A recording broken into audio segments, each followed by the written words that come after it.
the conduct and manners and behavior of a human being. And because all deeds related to akhlaq, behavior and conduct, manners are very high indeed. Allah Ta'ala has given akhlaq, the subject of behavior and manners and conduct, a very high level and esteem. And through this Allah Ta'ala says that your deeds are very quickly accepted. If we look today around us in society, all of the ibadat people are doing, people are struggling, striving, making effort to worship Allah, to remember Allah. But this ibadah, this worship action of akhlaq, we pay less attention to this, we give less importance to this, and we don't even try to implement this deed, this act of worship. And this is the reason why, because we have rejected akhlaq as our life hinging on akhlaq, we are lost out as a society. And rather, if we see that this is such a great act of worship, they on their nafs, their self, their desires, their own preferences, their needs, their whole life, everything in their lives, Allah says, وَيُؤْثِرُونَ عَلَىٰ أَنفُسِهِمْ. Subhanallah. That on all of the things in their life, their likes and their preferences, their nature becomes such that they give other people priority first. Allah says, but rather they give others preference over themselves. They will look after others first. Others first, then they'll look at the hunger of somebody else before their own hunger. Aha. Allah says, وَلَوْ كَانَ بِهِمْ خَصَاصَةٌ. Even though poverty be their own lot, even though if they're extremely hungry themselves, but what will they do first? They will look after the next person first. This is the azim quality and the practice and the sign of the person of Iman, that he will suppress his own hunger and ignore his own hunger. He'll rather, or she will rather prefer to stay hungry, but feed others first. Look after others' stomachs first.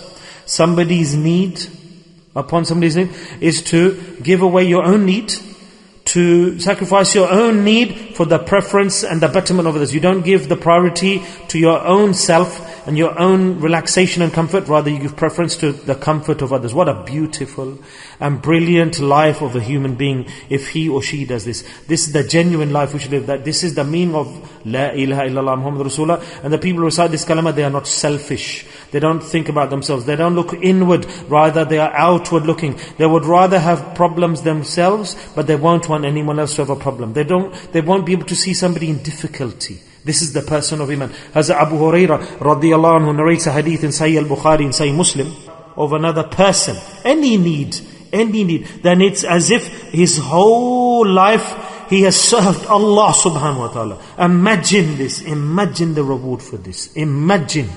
Massive reward. So this is ibadah, this is worship, akhlaq, and this is all ibadah. But this is such a great and high form, high level of worship, this action of akhlaq, that first and foremost, Nabi al-Kareem sallallahu alaihi wasallam, the reference he got for ibadah, the mention of worship, prayer, of his nabuwah. Remember when he was given the revelation, and the first reference that was given was akhlaq, conduct, behavior. High level of interaction. The condition of the Prophet ﷺ, that he'd come with the revelation, he was a little bit of a surprise. And imagine how Allah selected her as the beloved wife of Rasulullah ﷺ. And the first words, azim, great reception. How she received her husband. She didn't fear.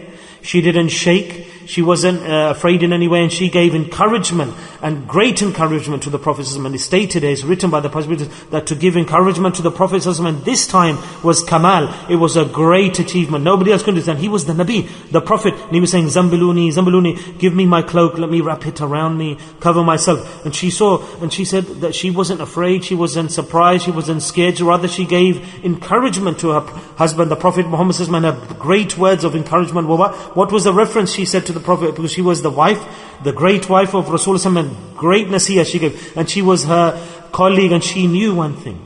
And she said, why are you afraid? Don't be scared. Don't worry. Why are you worried? Allah subhanahu wa ta'ala, is He going to leave you? You think Allah is going to make you worried? Allah is going to give you problems? What did she say? She didn't say that. She said that you are a great man, oh my husband, with great akhlaq. You are the one who helps the poor people, the miskeen. You feed the people in need, and you look after them.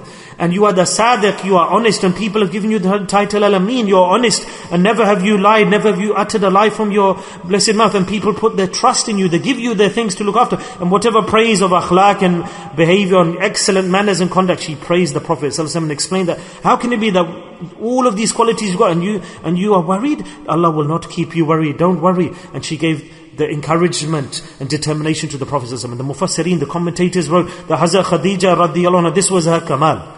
This was a great action and achievement. She had farasat through my life, through my words. After every salah, make this dua, that Allah, please give that person the highest reward, the most reward. And this ibadah I've just done, Allah, this is a cheap bargain. I'm telling you, brothers, that this salah, Allah, I've just prayed, Allah, accept my prayer and give the thawab to that person who's got enmity with me. Allah, give him your qurb, give him your nearness. And this is the dua.